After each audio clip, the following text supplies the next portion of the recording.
As their budget deficits grow, so do the ways that state and local governments look for revenue.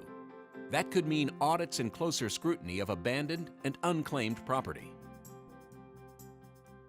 Janet, what is the trend in how states are approaching these audits? There are additional players that have come into the realm of third-party auditors. There used to be 2 or 3, and now there's 10 to 12, and that just allows the states more coverage in getting out and touching more companies. Technology, again, has become a bigger player in the audits, and through legislative changes, there are requirements that certain industries leverage things like the death master file to do searches to see if property is actually unclaimed and to develop better address searches as well.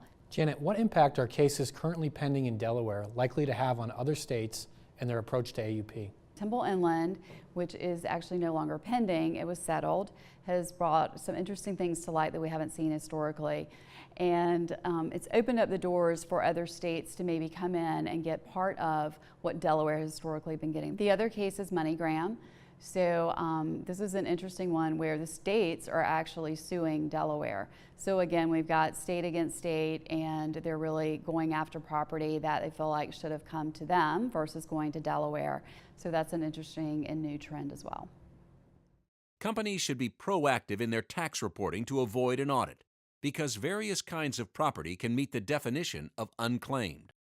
So you really want to continually do a review and make sure that even if you've entered into new lines of business, that there's nothing coming from that would generate unclaimed property. I would say lastly, also leveraging the technology that is out there, which really allows companies to track unclaimed property, create an audit trail, ultimately do the annual compliance, and sort of have everything all in one place. Janet, in the event companies are audited, what is the best course of action?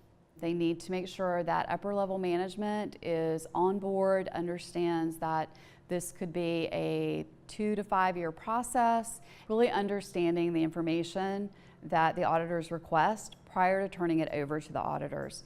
And again, I would just say, don't ignore it. That never ends well, so make sure that you just are proactive and face it head on. Anticipate and act. PwC helps you to navigate a rapidly changing tax environment.